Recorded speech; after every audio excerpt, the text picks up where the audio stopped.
Chris Gelzer here with Matt Howell. And a very special guest, James Baker from How we doing? What's going on, James? See, I like that we're all tripping over each other. This is fantastic. I love how professional everything is. You can find James at PopCultNet. He's got a YouTube channel. You can check out his podcast as well. He is blowing up the Podern family, right? Everybody, you seem to be the MVP. Every time I'm on the Twitters, you're always involved with everything. So, good for you. Just trying to network, man. Now that's smart. I can't be bothered. So, but it's good for you. That's very smart of you. And I do appreciate you tagging us every now and then too. So that's good. Yeah, you my boys, man. That's I love nice. this pod. So on this episode of The Big Show, the first run, Matt, James, and I are going to break down Joker, Todd Phillips' entry into the superhero universe. Because let me tell you, as a DC fan, it's nice to finally get like a dark and gritty superhero movie. We're also going to discuss the latest film in our car crash marathon that is Gone in 60 Seconds, but we're doing the original version from 1974. We're also going to discuss the first episode of the Creepshow launch that is currently streaming on Shudder. We'll talk about what's coming up on Blu-ray and DVD, featuring the straight-to-DVD and streaming picks of the week. And then finally, the three of us are going to break down who we think are the 5 Batman villains who most deserve their own movie. And then we're going to tell you who should play that villain. So it's going to be a long one. Buckle up, kids. I hope you brought a snack. Let's start everything off with a clip from Joker. For my whole life, I didn't know if I even really existed. But I do. And people are starting to notice. When you bring me out, can you introduce me as Joker?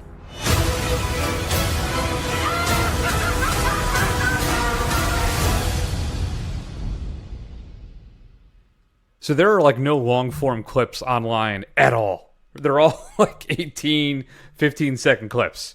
So I guess maybe that's mercifully for some of you. So if you haven't heard, Joaquin Phoenix is playing the Joker in Todd Phillips' latest film. He also brought us the Hangover movies and War Dogs.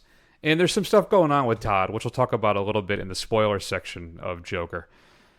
But this is the origin story of Batman's arch villain. Everything that kind of leads to him breaking, cracking, and becoming one of the greatest comic book villains of all time. So, James, you are our special guest. I'm going to lead things off with you. Your question is, as a Dark Knight before it, has Todd Phillips and Joker redefined superhero cinema? I wouldn't say completely. I would say definitely for DC movies going forward. I think Marvel will stick to the formula that they're doing right now. I feel like that works for their demographic and the audience that they're catering to. But as far as the DC universe, like you said, I am excited about the future of DC movies going forward after the release of Joker. And I cannot wait to see what's in store. So this is, I guess, the first film, right, of the non-connected universe, right? So we're no longer this big cohesive plan, kind of what they were trying to do with Marvel. We're just going to kind of throw out some films. I think maybe Matt Reeves' The Batman is still going to be somewhat connected, I guess, though I'm not sure how they're going to retcon all that. And then I have no idea what's up with Superman at this point. And we do have Wonder Woman 1984 coming out next year. But are you like this path better, where everything is kind of just disconnected and we're just going to kind of get these one-off films for all these DC characters? Do you think that's the better way to go? Well, that's what they're saying right now. There's no telling if they're just trying to keep things under wrap or if they are just going to do one-offs. I prefer the one-offs. I've always said that DC should just do like one-off movies and leave it as that instead of trying to mimic what Marvel's doing.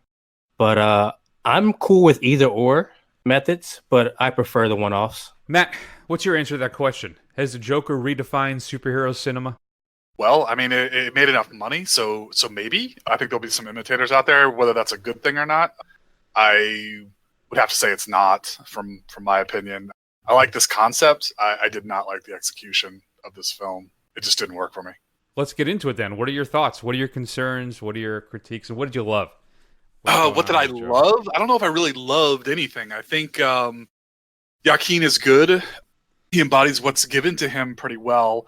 But the thing that doesn't work great for me is the fact that Joker as a villain always works best as somebody with no motivation. He just kind of is. And I think you take something away from the character by trying to explain it. Now, there's been talk that this is not the real quote unquote Joker.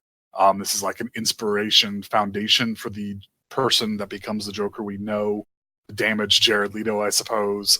But The Who? I'm not familiar with. Yeah. You should check it out. It's a pretty good movie.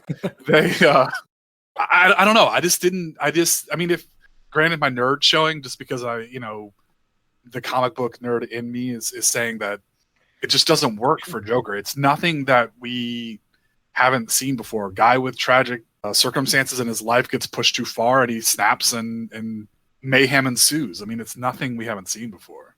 What do you think, James?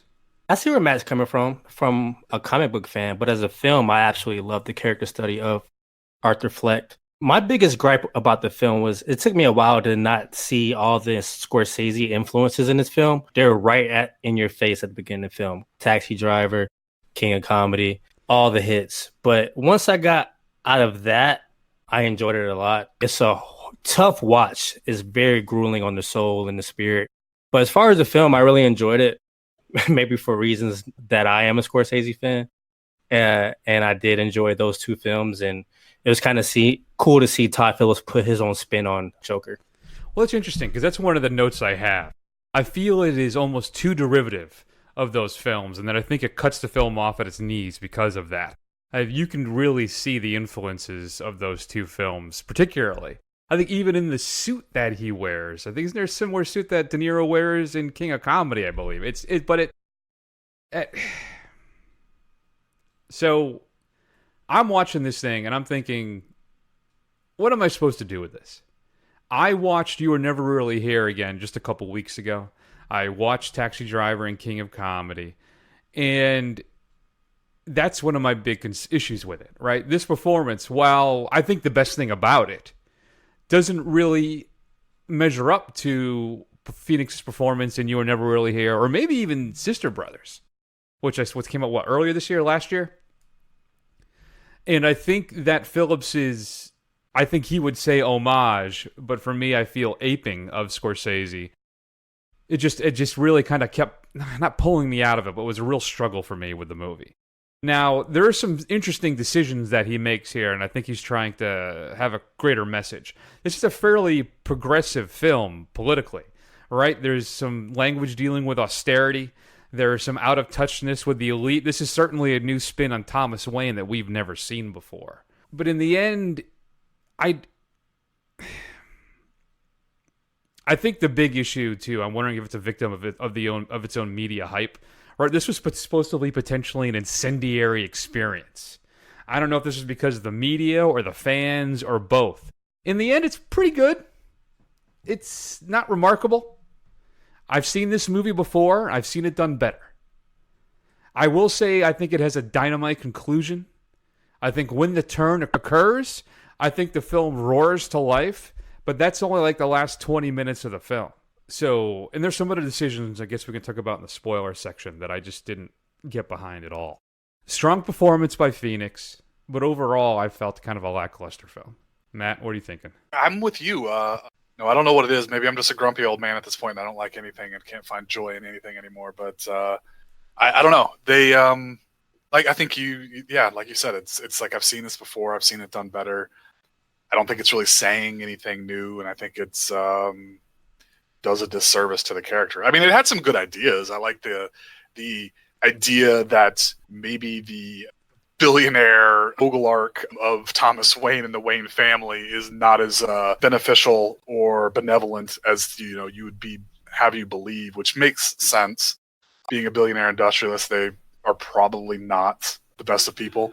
Which is, I also think it's, and to interrupt you, I also think it's foolish and naive to also pin your future and your hopes on the billionaire class as well to fix all of society's problems, which is another point right. I think Phillips smartly almost makes. Right.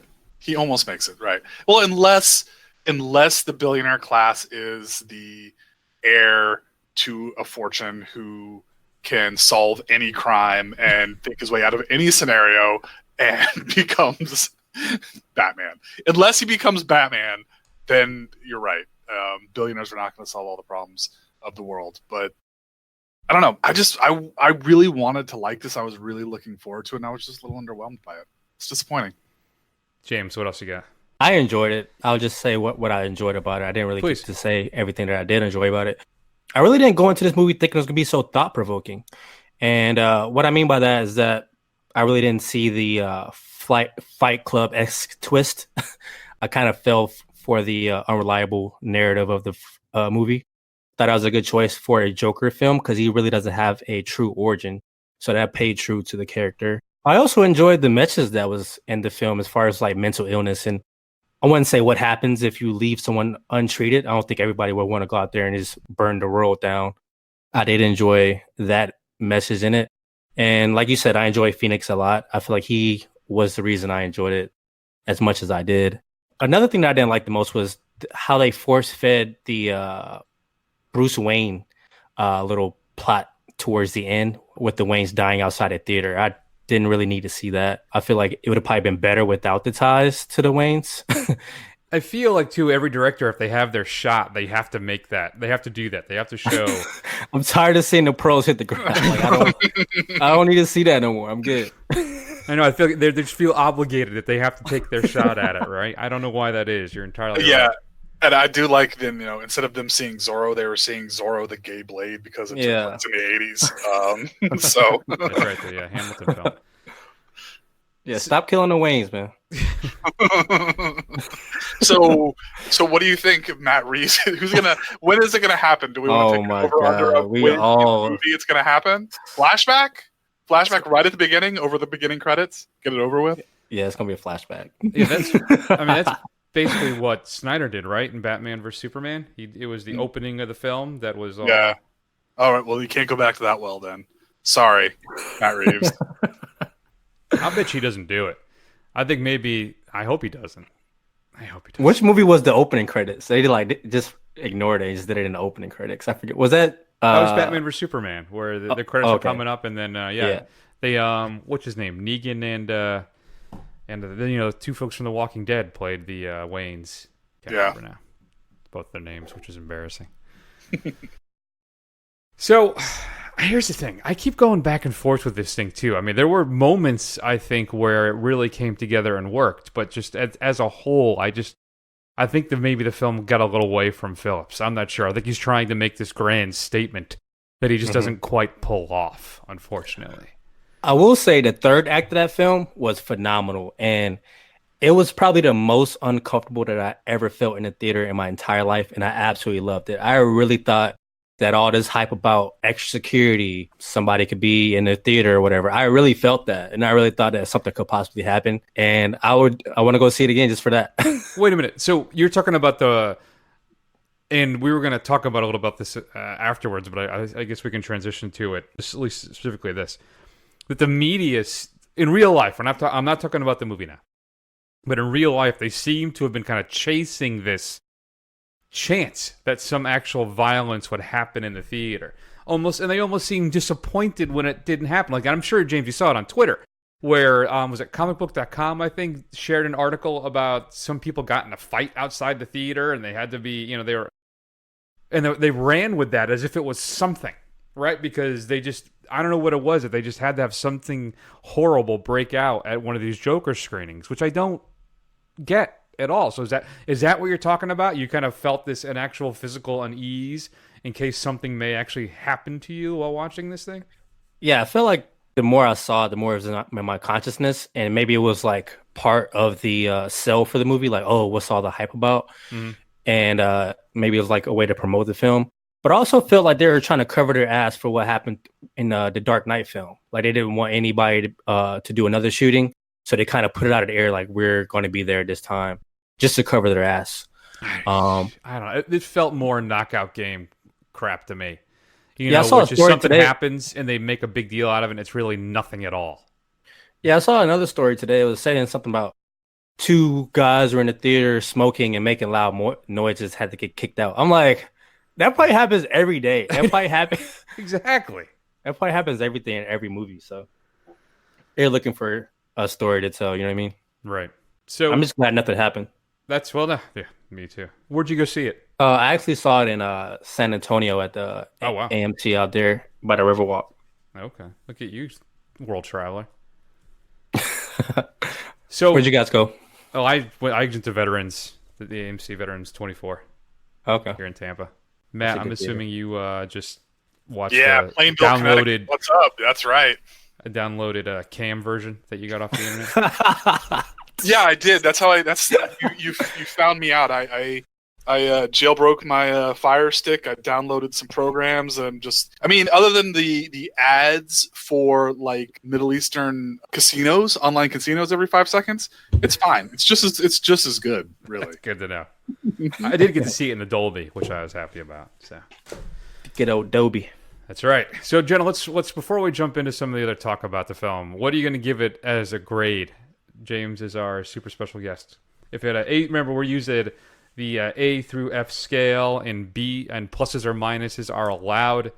What is your Joker grade? I give it A.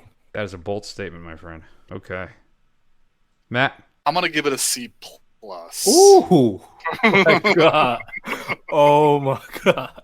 I actually gave this a B minus. All right. See? I think the stuff that works really works, and like I agree with James that the third act really works.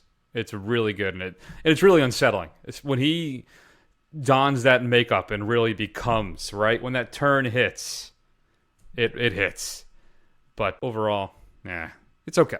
So let's spend a couple minutes. I just want to talk about generally a couple things. So this film had a lot of internet traffic talking about it, like it's going to be some grand incel statement, right? And then everybody's going to rally behind it, and then violence is going to break out in the streets, and it's going to change the world, and there's going to that kind of thing. And that's not what this film is. It doesn't capture or relay kind of any of the stuff that the internet was kind of pushing that it was going to do. I don't think it's at all. James, what do you think? Do you agree? Do you disagree? No, I completely agree with you. And I feel like this whole argument about video games and movies can push someone to the edge like this is still going on is insane. I mean, yeah, I can see how someone could get inspired by this, but do I see somebody donning Joker makeup and green hair going around killing people? No, I don't think that's what this film is possible of doing. Now, you can't see this, but Matt actually has done exactly that. So, minus killing people, Chris. well, it's early. What do you think, Matt, about all the internet hype that this was going to be some? This all event. This is all. This all harkens back to the fact of the kid. I don't know his name, but he shot up the movie theater dressed as the Joker, or in Colorado, I believe it was.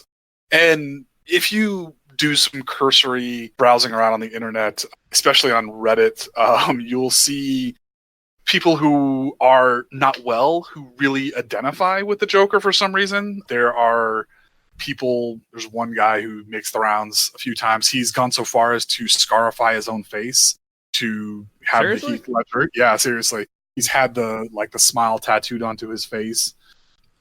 So there are people that are disturbed to relate to this character, but at the same time, I'm with James. It's very unlikely that anything like this is going to happen, and I think it was just sensationalism, trying to, I guess it's possible, but I think just by the very fact that there was heightened security, pretty much guaranteed it was not going to happen.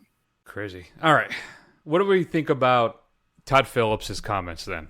About why he's quit making comedy because it's just too easy. People get too offended nowadays, so you just can't do it anymore. James, do you have any thoughts about that? I agree.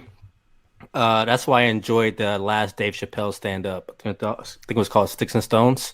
Mm-hmm. He didn't give a flying, I don't know if I could cuss on here, but F word. That's fine. We can pop an explicit tag on there. Do what you got to do. Yeah, he did not care. Dave Chappelle brought back what the true essence of comedy is, for me at least. It's just not caring what people have to say and making people laugh without having to feel censored while you're doing it. And I could see why Todd Phillips would feel that type of way, but Hangover was never offensive in any sort. Well, at least to me, probably have to go back and check it out. But I can see where his comments are coming from. Well, I think maybe they're offensively just bad. Particularly there's 2 sequels. I found them deeply offensive. Yeah. I take up the opposite view of that. Now, I'm not in the whole thing where you can't make fun of things, right? And because listen, I think this whole thing is bullshit entirely. That you can't make comedy without offending people. There is a movie parodying Hitler coming out basically in 2 weeks. That's true. All right? So I don't buy into this at all. What I think, though, is that there are groups that have been marginalized for decades. And now they've been able to kind of speak up and push back a little bit, right? And one of the big things about comedy, I think Mark Maron actually released a statement on this just the other day, or maybe it was on WTF. But the big thing is punching down. It's comedians who punch down on the marginalized groups. And then all of a sudden, when they start to actually get called out for that, then all of a sudden they feel persecuted while they're making fun of the groups that were traditionally persecuted. And I think that's really what it comes down to, is now people don't want to deal with potentially the consequences of saying things that are hurtful to marginalized groups. That's what it is. There's some of the kind of craziest, darkest comedy available is going on right now. As I said, Jojo Rabbit's coming out. You have, what else? I had a bunch of examples, and of course I didn't write them down because I'm a professional. But there is a lot of stuff like that right now, and I don't understand. I think it's all BS. It's also like the whole cancel culture, right? That's not really a thing. You can actually watch a really great video on YouTube by Some More News with Cody Johnston. He tackles that, and it's really funny, and I think it's dead on. So that's basically, I just don't buy into that. I think the big problem now is Todd Phillips just isn't that funny, or he's just not that good at comedy. That's really all it is. Matt, did you have any thoughts about any of that? Do you want to weigh in at all? Or? Yeah, I guess I'll split the difference between the two of you. I agree with James that I think there shouldn't be anything necessarily off limits, and I think as long as the tooth as it is, I mean, look at like South Park and what it's calling out on China and our reaction to it and all that kind of stuff. But I think the key is what you said, is that it has to be done well, and it has to be done with a point or a message. I mean, there are comics that, like somebody like like Bill Burr or something, like he broaches topics that can be inflammatory, but he does them in such a way where at least he's got a point made. Where I think really Todd Phillips' problem is he's not that funny. Not only did he bring those 2 very subpar Hangover films, and I was never that much of a fan of the original Hangover that much. I never saw why it was so great. He also brought Starsky and Hutch, which is just an abomination. So he's made like arguably one okay comedy in Old School, and the rest are middling to bad at best. So I don't think there's any room for lazy comics who are just kind of doing things just to be mean in the quote unquote shock value, because that's just not going to work. There's much better options out there, especially with the internet. There's a lot of places you can go. So we're just not going to tolerate it. So I guess if you're not funny and you're kind of going for the lowest common denominator and your easy joke, sorry, it's not the culture. It's just you. I think that's really what it is. Yeah. And I've always been a big Chappelle fan myself, James. And one issue I have with him, with that latest special too, is the trans jokes. I mean, especially since it's recycling the same material from a prior special as well, which I don't quite understand. But that's specifically to, I think, a group that is marginalized, and there's a lot of potentially scary stuff going down right now with the courts, which let's just not get too politically involved. Yeah, you're getting too political, Chris. We are. So, you know what? I didn't see Sticks and Stones. Is it good? Should I see it? I haven't watched it. I think there are parts of it that are very funny. And there are parts of it that I think are just maybe a little out of touch. I would say at the beginning when he started joking about some of the things he was joking about was very uncomfortable. But it was kind of, like I said before, like the essence of comedy that I grew up watching. Yeah. Instead of, I wouldn't say watching it watered down. Yeah. Because I do see the positives of cancel culture and, woke culture. But I do see the negatives from it. It really does take away from freedom of speech and being able to voice your opinion about something in a positive or negative light. But I feel like Well, never mind. I'm going down another road that's too political.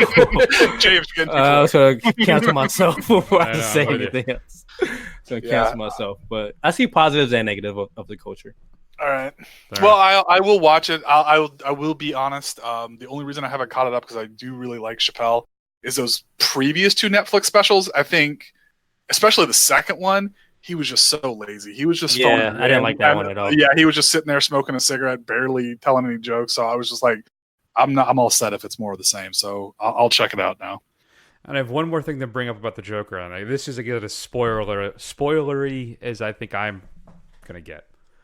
So one of the big moments in the trailer and in the film itself is after he becomes Joker, is the dancing on the steps, right? Oh, I know what you're going to say. I can't think of maybe a worse song. It is a horrible miscalculation on Phillips's part to use that song. Because not so much the fact that now we're going to generate some royalties for a pedophile, so thumbs up, I guess. But it doesn't work. It does not work at all. I don't know if that's his attempt to insert some humor into it, but using Rock and Roll Part 2 for that thing is just, I think it's a complete disaster and a horrible, horrible decision. I don't know if either of you had that reaction. James, did you have any thoughts about it? Or Nah, man, it was definitely horrible. I was like thinking that it was going to play the entire time while he was dancing, just like how we saw in the trailer, but it eventually faded out and went to the score. That was really good. It should have been playing the whole time, to be honest. yeah, I'm on the fence. Some people really, really like the score. I think I thought it was good. I'm a big movie score guy, but it didn't really jump at me, but it was solid. It was good. Matt, did you have any thoughts about Gary Glitter and Rock and Roll Part? I still can't believe you did that. Yeah, it was really weird and jarring to hear a jock jam come out. But I think he could have made some there were plenty of other choices that he could have made that would have been much, much better. Again, Todd Phillips, this is why we don't trust you. You had your opportunity. You blew it. So if you watch Joker and you want to get Rock and Roll Part 2, download it illegally. Don't give Gary Glitter a dime. That guy we're talking like Jared Fogelbad, if not worse. No, he's worse. Are they? Oh. Are they still playing that in like basketball games and stuff? I don't know. I didn't know about any of that. I haven't seen any. I watch a lot of baseball. I haven't heard it at any ballparks in a long time. So, no, he's a convicted pedophile. That makes it even worse. He's a horrible, horrible human being. Damn, Todd. Yeah, and it's not like it was a big secret. All right, my score for the movie is a B- now. Because of Gary Glitter. Yeah, that's bad. B-. That's weird. Now I got to redo my review now. Fuck. Have you had a chance to see Joker? Shoot us an email at feedback@thefirstrun.com. Coming up on Blu-ray and DVD this upcoming Tuesday, October 15th, is a film a lot of you didn't see. And I'm very disappointed in you because it is one of the best films of 2019. Let's hear a clip. Would you like to try?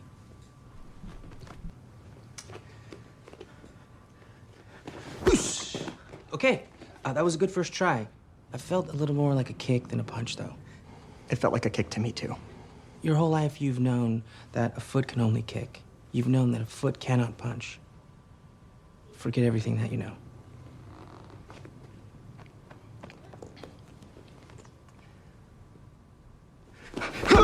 Much better. That felt like a punch. A very weak punch, but the most important thing is that you're learning to punch with your foot. Let me show you again. Don't think of it as me punching your body with my foot. Think of it as you striking my foot with your body. That makes perfect sense. So that is, I think, the only film I saw in the theater this year that made me laugh so hard I cried. And that is Riley Stearns' The Art of Self-Defense, coming up on Blu-ray and DVD this upcoming Tuesday. This thing was a joy. I want to tell everybody about my favorite scene in the film, but I don't because I don't want to ruin it for them. But I just want to talk about it so badly, but it is absolutely hilarious. Did you get a chance to catch up with The Art of Self-Defense, James?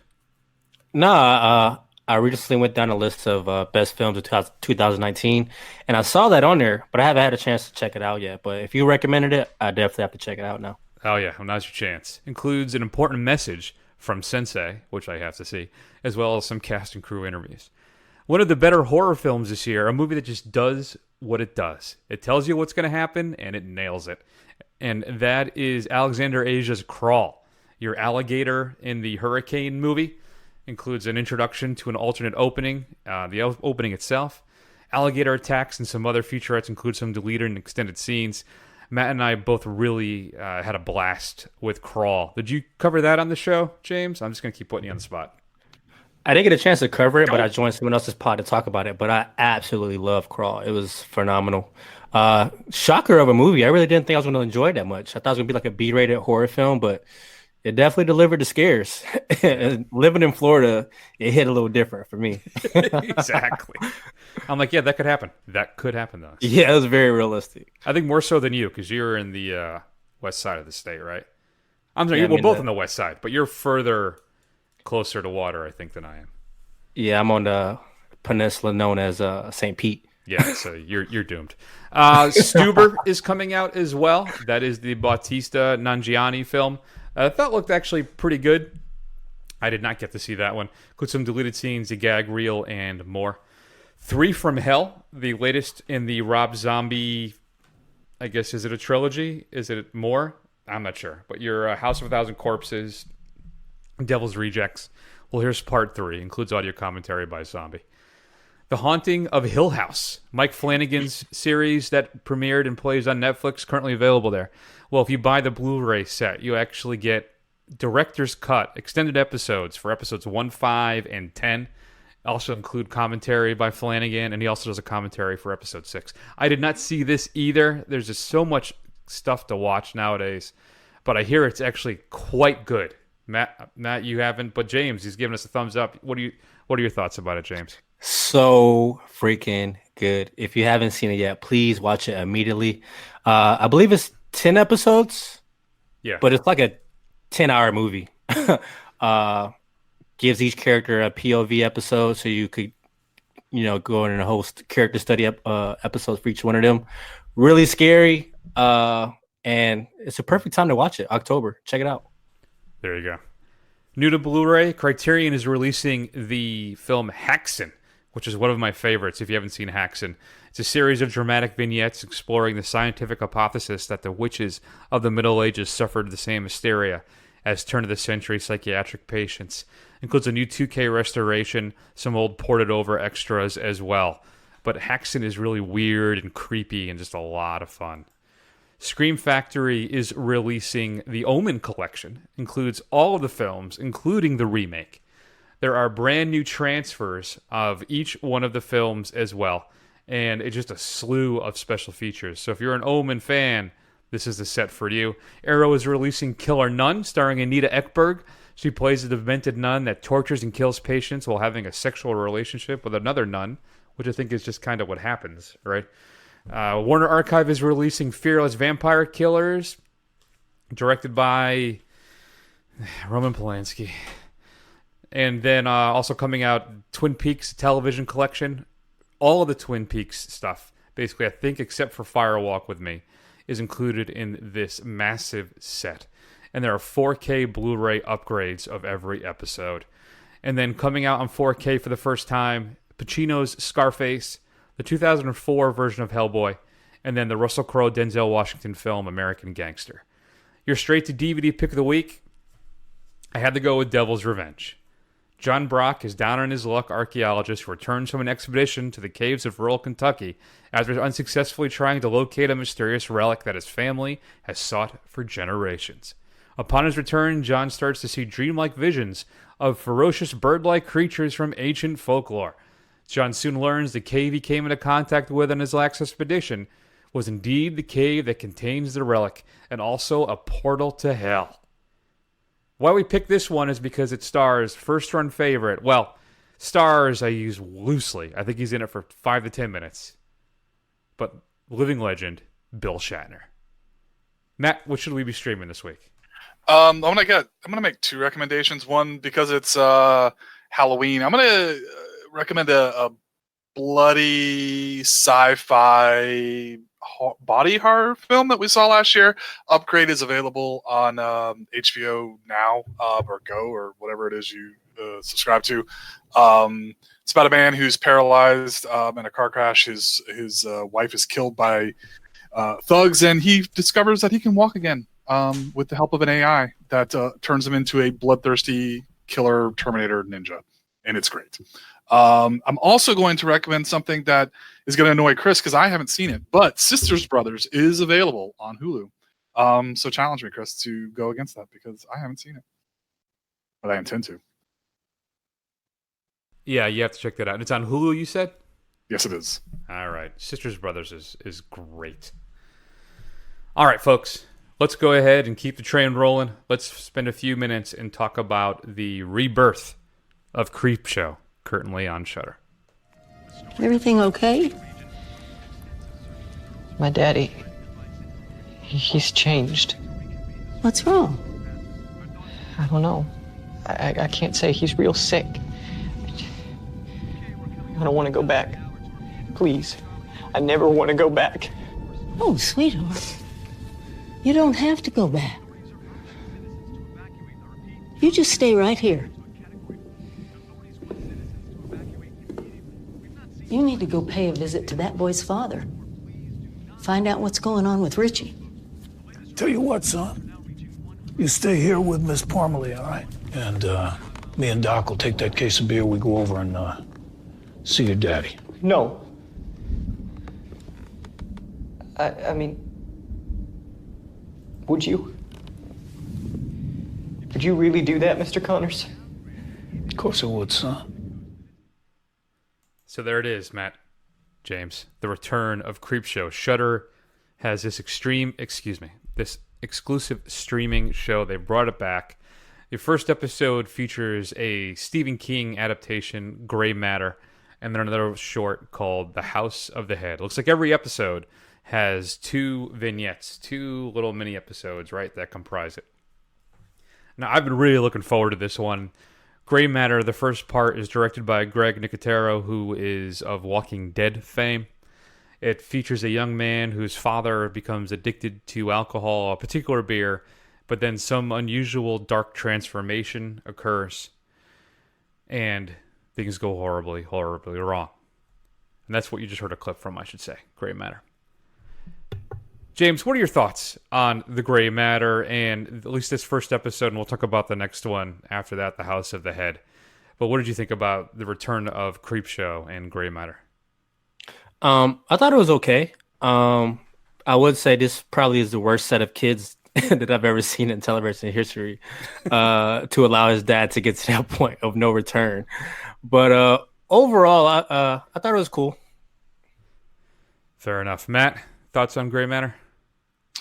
Yeah, it was fine. I mean, it was relatively effective as far as the effects go. The dude from Saw was the sheriff, so that was nice. And wasn't the woman? Wasn't she the woman who got eaten by the crate monster in the first Creepshow, in the Creepshow movie? Whoa. Did I say something inappropriate? Yeah. That's Adrienne Barbeau. Okay. Wow. That reaction is really that's really upsetting for me. You son of a bitch. Adrienne Barbeau is all right, just do some damn research on who Adrienne Barbeau is. That really crushes me that you aren't familiar with her. You know, if I had control of the Stingers, I would play Stallone right now. Play Stallone for me right now. Well, you're fine, but my trackpad has stopped working, so I have to. Just relax, amigo. There you go. One more time. Hey, just relax, amigo. Anyway, or Matt, maybe it should be more like. Be nice. There you go. Yeah, there you go. Yeah, it was fine. It was short little piece of horror fluff. I don't know what I was expecting. I didn't realize they were going to be split into 2 episodes, like 2 stories per episode. I thought it was going to be more like a Tales from the Crypt, where I got like 30 to 45 minutes of a single thing. Yeah, no, they're about an hour long, and you get about 20, 30 minutes per. I thought it was okay. I thought the cast was good. It had a couple good scares, and I thought the monster design was pretty rock solid. But overall, I just found that particular episode okay. I gave Gray Matter a C+. What about you, Matt? Did you even bother grading it? If you didn't, that's all right. No, I'll grade it right now. I'm going to give it a C. All right. What about you, James? C-. There you go. C-. Wow. Averages across the board. House of the Head. This one is a young lady is gifted a dollhouse, one of those big-ass ones. And she has the little dolls that go with it. But all of a sudden, inside the dollhouse, a severed head appears. And the dolls seem to be interacting or reacting to the head, almost as if they're alive. And the head slowly, basically, starts to take out all the other dolls. And then other horrible things happen. I was surprised by how effective I thought this was. Even though maybe I found the conclusion underwhelming, I actually thought this part of episode 1 was much stronger. This one really kind of creeped me out. I'm not sure why, but I thought it really, really worked. I gave House of the Head a B+. What about you, Matt? Yeah, I thought it was very clever. I thought it was really well done. I like how they didn't really explain any of it. They just kind of went with it, and we were like a child, like the kid, she buys right into it, doesn't question why her dolls are a living family. And I was actually kind of expecting it to be one of these things where like the dolls were going to represent something that was going to happen to her and her family, but they didn't go that way. So I respect that. I gave it a B. I liked it. There you go. James? I enjoyed it as well. I enjoyed a lot of the shots that were taken inside of the dollhouse. A lot of the pans inside and outside. I was just confused why this little girl wouldn't tell her parents what was going on the whole time. But overall, I enjoyed it a lot better than the first episode, for sure. Agreed. What are you gonna grade then? House of the Head. I give it a B. Nice. Not too bad, folks. Matt and I will be going, I think each week we'll be talking about another one. Though I think Matt's off next week, if my calendar is right. You're right. We are off next week. Well, I'll still be doing something, but yeah, I won't let people down. I'm as I said, I'm a professional. Shoot us an email at feedback@thefirstrun.com. Did you catch the first episode of Creepshow? We'd love to hear your thoughts. All right, Matt. Let's go ahead and just barrel through the latest film in our car crash marathon. Here is a clip from the original, the OG, Gone in 60 Seconds. This is Maindry and Pace, #1 car thief in America. He'll steal anything, anytime, as long as it's insured. Read my horoscope this morning. His front, insurance investigation. His business, stealing cars. And now he's got to fill the biggest contract yet. We're going to deliver over 40 cars to the docks by Saturday. That's a sad story. Here's a list.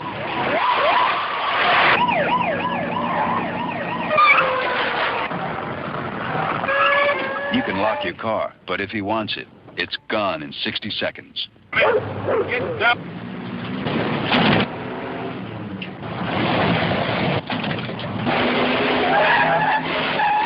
Things don't always go as planned, even for a pro.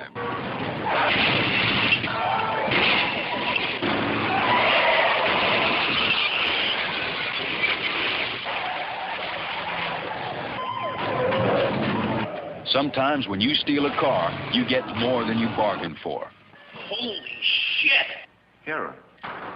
Who is it? Police. The whole damn thing's loaded. Fasten your seatbelt for what Carcraft magazine calls the most hair-raising chase scene ever filmed. Hollywood Reporter says it's a thrill a minute. You owe it to your car to see Gone in 60 Seconds. It's grand theft entertainment. Okay, so you owe it to your car.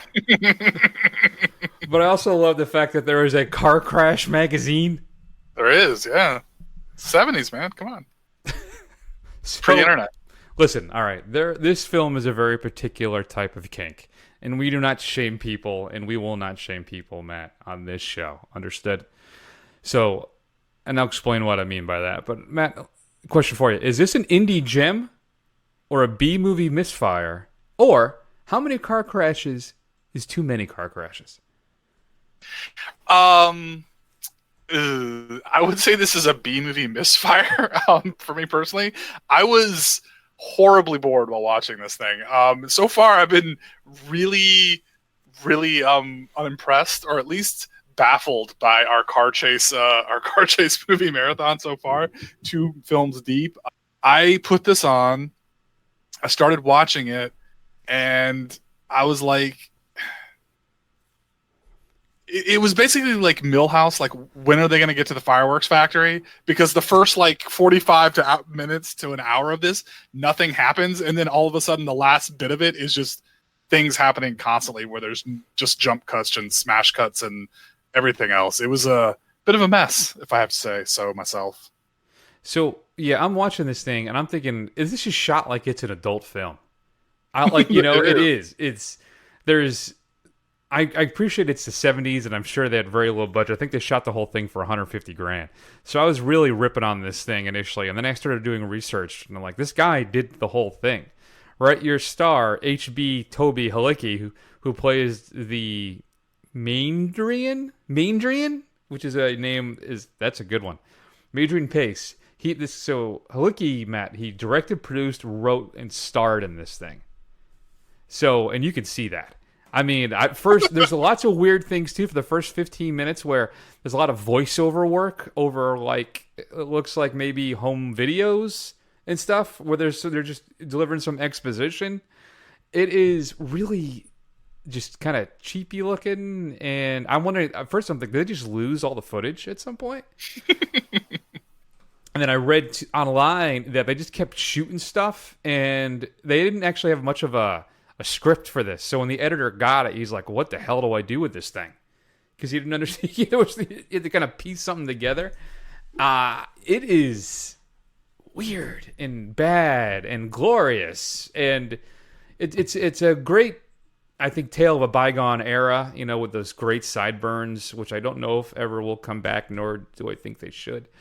The Playboy pinups in the garage. I remember, right. I think just young enough, I think I'm old enough to remember kind of seeing that kind of stuff in a garage. I don't think you're going to see that stuff anymore. No. But I hesitate almost to even call this a film. I mean, I think it really makes the remake shine in comparison, though there is a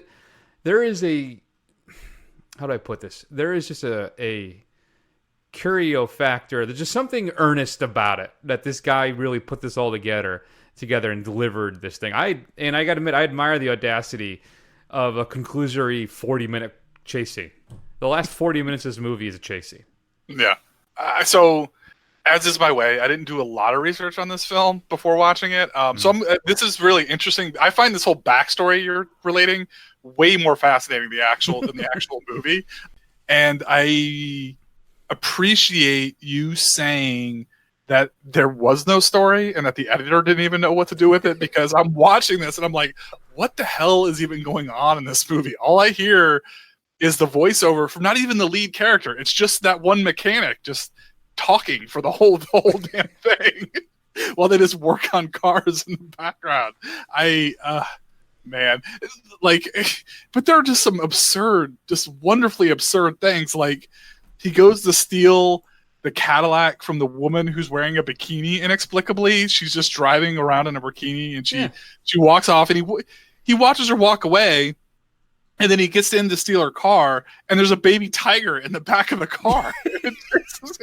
It chases him out of the car. Like, I don't even know, and it's never brought up again. Like, they never talk about how they couldn't get that car or he got chased down by a tiger. None of that. It's just this thing that happened, and it's you're right. It is just absolutely bafflingly weird.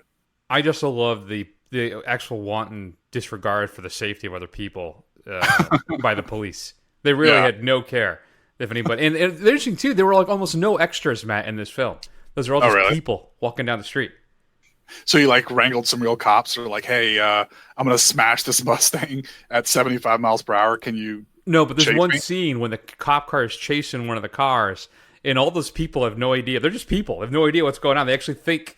And I guess at one point where the cop tries to arrest the guy, there's a bunch of there's a biker gang there, and they actually started harassing the actor playing the cops. Hey man, let him go. It's just they made a pseudo sequel too called Double Nickels. I don't know if you knew about that. No, really? No, I did not know that. No. All right. So this thing is just crazy. It's weird. I don't know. I had a blast watching this thing, but it's horrible. So I'm giving Gone in 60 Seconds a C+. If it wasn't, it's just charming almost in its ineptness and just the gall to have a 40-minute chase scene to wrap up your film. Good for you, man. Good for you. Yeah. I was going to give this thing a C-, but this backstory you laid on me makes me respect it a whole lot more. So I'm going to bump it up a half a letter grade or a third of a letter grade to a C. Yeah, this marathon is really interesting. Yeah, it is not what I was expecting. A little bit of a light palate cleanser after the heaviness of French New Wave that you subjected me to. Whereas so far we've gotten some kind of meditation on death and the end of the counterculture in a Dodge Challenger, and this thing, whatever this is. So I'm really interested. I'm really needing to go see Duel because I just need to see what young Steven Spielberg can do. That's what is coming up next. Gone in 60 Seconds is currently available for streaming on Amazon Prime. James, have we enticed you to see this film at all now? That's a hard pass. Fair enough. I admire am gone your in strength. 60 seconds. Yeah, that's right. I don't blame you. All right, let's move on. Let's wrap up this behemoth of a show and spend a few minutes talking about what we think are the 5 Batman villains who deserve their own film. What the hell is going on? No plan is proceeding as expected. Oh, really? Do I look like I'm running Wayne Enterprises right now? Your hit on the stock exchange, it didn't work, my friend. And now you have my construction crews going around the city at 24 hours a day. How exactly is that supposed to help my company absorb Wayne's? Leave us. No, you stay here. I'm in charge. Do you feel in charge?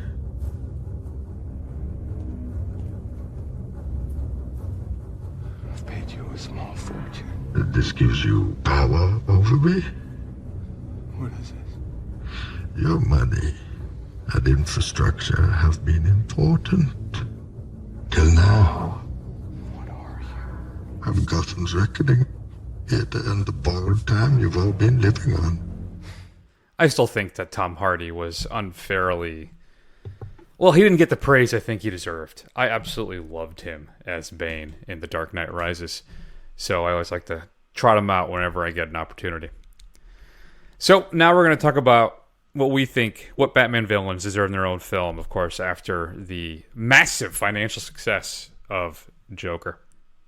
James, why don't you start everything off? Matt, you go second, and then always, since I am the boss, I will go last. James, start us off. What's your number 5 choice for Batman villain who deserves his own film? My number 5 choice for Batman villains for solo films, I'll go with Poison Ivy. I will cast her as Samara Weaving from Ready or Not. That's a good one. She was phenomenal in that film, and she was every bit as crazy as Poison Ivy is, and every bit as calm. If DC is going to go this route of social commentary for their future films, I chose Poison Ivy for numerous reasons. Climate change, save the planet, and all those go green things that are going on in the world today. So I'll go with that, Poison Ivy. I think that is a really good pick, and also you have her as like an eco-terrorist, anti-hero type thing. I think that's actually really good, and I wish I'd thought of it. I'm going to have to edit this out and steal that and use it. Put you before James, just so he's like, oh, James, what are you doing? Oh, wait, let me set it up. Wow, I can't believe, James, you and I had the same idea. Good for you. All right, Matt, what do you got? Who's your number 5? So my number 5 is a deep cut. It's a reach, but I think if they're going to do this, maybe they could do like a straight up horror film. And I'm going to suggest Professor Pig. He is a surgeon who forcibly kidnaps people in his quest to create the perfect person, and he does horrific experiments on them and creates these kind of abominations after he's done, and he wears the creepiest pig mask and a butcher's apron while he does it. I think somebody like Vincent D'Onofrio could really pull that off. And if you had just kind of like this film where it was just kind of like a straight up horror film of Professor Pig kind of lurking in the background, I think that could be a lot of fun. That is pretty good. I like that one as well. I wasn't as familiar with that character until the Arkham Knight game, because he actually has a side mission in that. I didn't know he was in there. I'm playing it right now. Oh, there you go. Oh, sorry to spoil it for It's you. creepy as hell, man. Oh, that's cool. Yeah. So my number 5 is Zaz, and I think I'm going to choose Lucas Hedges. I agree with you, Matt, though. It's another, I think, horror one. So if you're not familiar with Zaz, he was in Batman Begins, wasn't he? Technically. But I would do kind of the more traditional version. He's a serial killer, and he marks every one of his killings by scarring himself, by making a cut on his flesh. And I think Batman kind of using more and more detective horror film as he tries to track him down, I think would be really fascinating. It would never happen. I think it's too dark. But still, I think it would be something really interesting to see. And of course, Lucas Hedges is like one of the it guys right now. So that's me trying to capture the zeitgeist. James, what do you got? Number 4.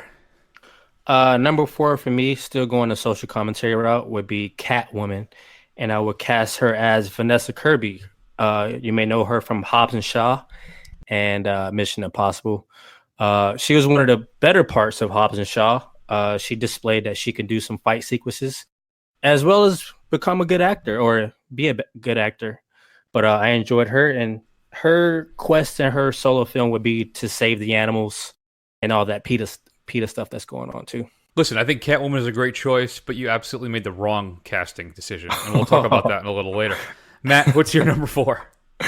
So I know he's been in a film before in Batman Begins, but I would think a film focused on Ra's al Ghul's in a League of Assassins could be fun. I think you could have kind of like a John Wick thing going on, kind of the formation of that entire society. Maybe even having a little bit of a martial arts kung fu vibe to it. I think it could be a fun, kind of wacky, insane action film with lots of, martial arts and ninjas and all kinds of cool ass stuff. Oh, and I would pick Mark Strong to be Ra's. Okay. Huh. You think he's too old at this point? De-age him, a la De Niro, Pacino style, or? I don't know. Maybe. I think he could still pull it off. He's menacing enough. He's scary. Fair enough. My number 4 then is John Hamm as Two-Face. You go through, I know we've seen him before in The Dark Knight, right? But I think you'd be able to capture that suave, good-looking attorney who then turns to a life of crime. But it's more of a psychological thriller as he tries to deal with what's happened to him and then become one of Batman's arch villains. And I don't know what it is. I just need to see John Hamm in a DC movie. I don't know why. But I still think I would just love to see that role. And then I'm still working on it. Would it be a crime, Law and Order type-esque drama for like the majority of the film? Or do I go all in right away and have him deal with the almost Joker-esque, I guess, insanity trip as he becomes obsessed with duality? I don't know. I got to work out the beats on that.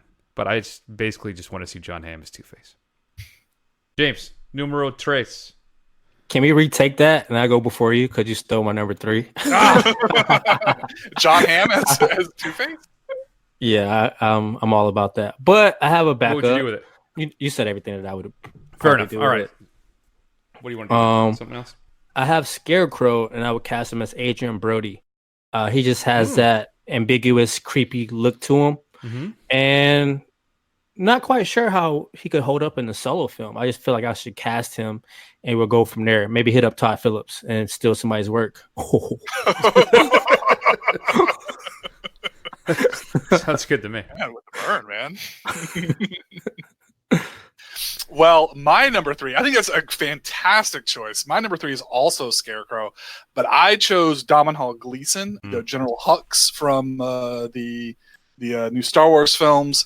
I kind of viewed it again a horror film, but kind of like a psychological horror film where he's kind of testing his fear gas on patients in his asylum or whatever, and you can kind of have a bunch of fantasy sequences that would be really creepy as hell, and I think it could be pretty cool.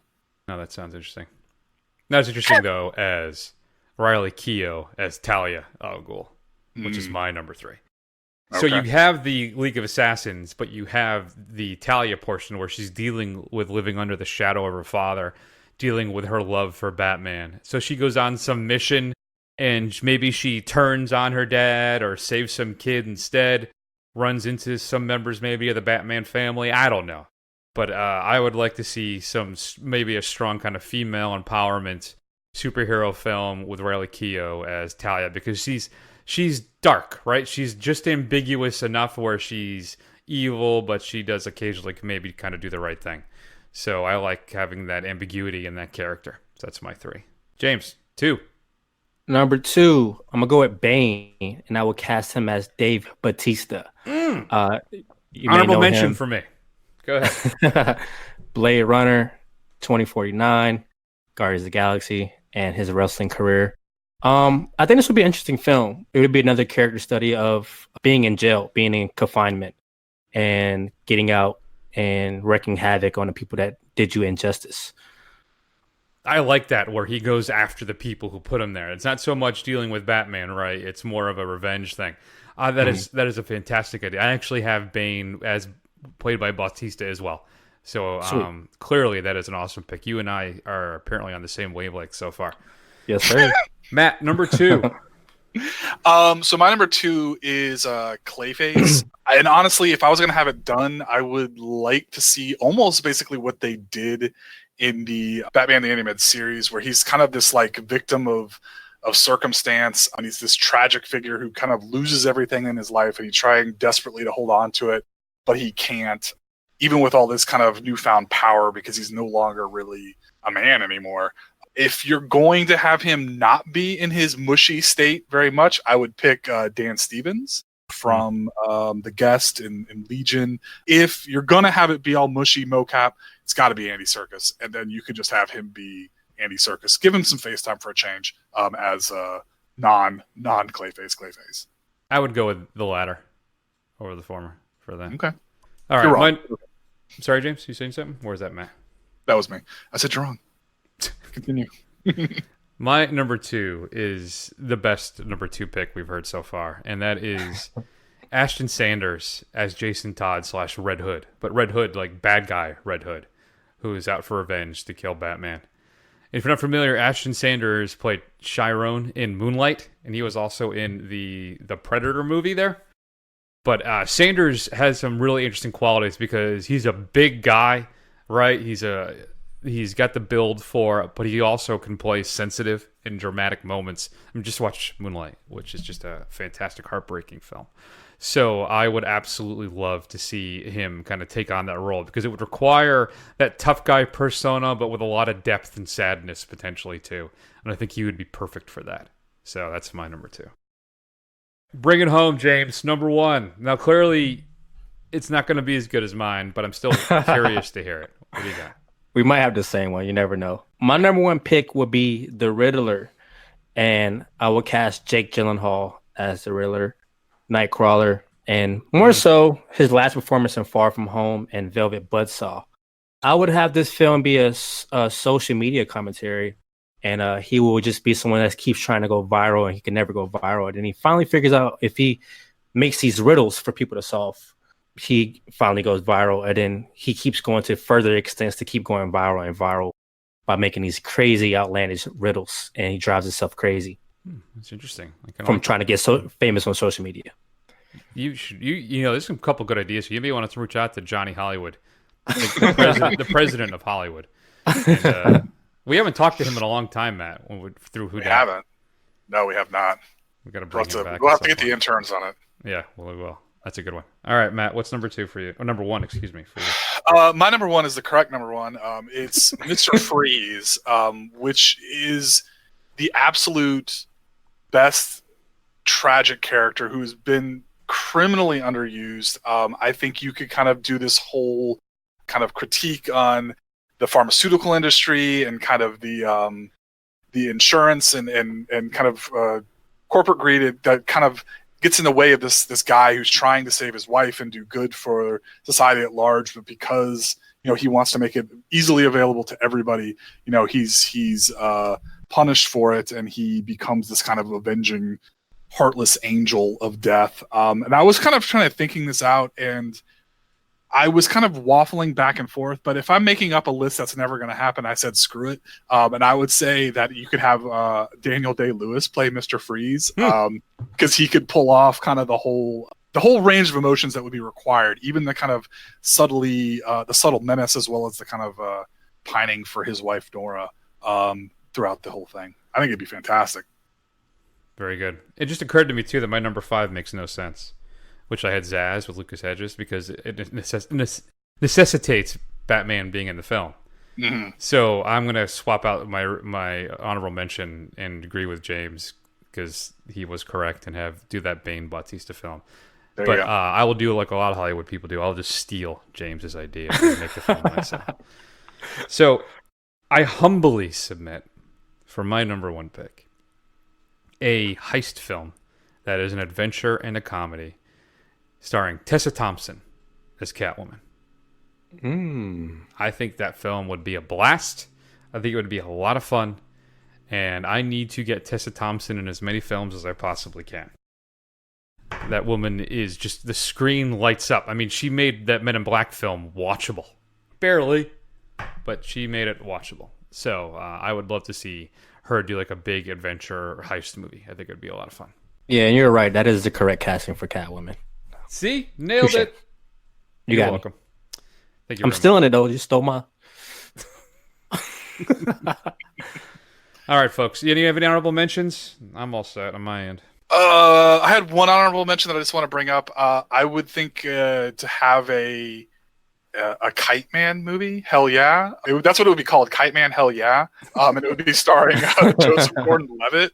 And basically you could just have Kite Man kind of on the periphery of all the other, like the major villains, and kind of Batman all kind of on the outside, kind of tertiary to all this as a kind of a commentator of everything that's going on, because Kite Man is ridiculous and I love him. That's interesting. You could almost do like a Batmite too, but you'd have to be all animated. Batmite might be fun. What about you, James? Did you have any that didn't quite make the cut? Since we don't really know who Jonah Hill's playing in the Batman, if he doesn't want to play Penguin, I think Andy Serkis would be a good Penguin. Oh, that's true too. If you're Jonah Hill, are you like, screw you, man? Like if somebody say, I want you to be Penguin. Like, hey, I'm skinny now. Come on, cut me some slack. Why do you come to me for Penguin? Can't go back now. That's right. Yeah. Good times. Those are the 5 Batman villains we think deserve their own film and who we would cast in those roles. Who would you pick? Shoot us an email at feedback@thefirstrun.com. Next week, Matt, looks like you're dodging Gemini Man. I hope you're very proud of yourself. I hope you're happy. Yeah, I'm extremely happy and proud of myself, so you enjoy. I think the week after that, though, I believe we'll have Parasite in our midst here. I think we'll have good. And then I don't know when The Lighthouse is coming out, if it's going to be delayed a week, but that's got an October 18th date. Jojo Rabbit, October 18th. Zombieland Double Tap. This next few weeks are going to be crazy. We're also going to suspend our car chase marathon, obviously, since Matt will be away next week.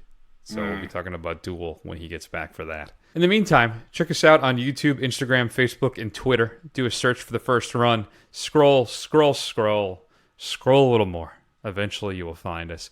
Go over Apple Podcasts and give us a review. That's how other people will find the show. And please, for the love of God, I don't know why we're pushing James. He's got probably more listeners and viewers than we do. But you can check him out at Pop Cult Net. Go to YouTube and do a search. You can grab his podcast, where you can purchase and probably get mostly for free all of your podcasts, all the outlets. James is going to be there for your enjoyment. Anything else, James? You got any special episodes? What are you covering coming up on your shows next? Hopefully I have you guys on pretty soon. You know, I'm doing a get to know, introduce you guys to my listeners and everything like that. But in the future, just more films, more anime, more TV shows. Anything you could think of, I'm trying to cover it. That sounds good. All right, folks, that's going to be the big show for this week. We're going to go ahead and take an extended break, and we will see you all soon.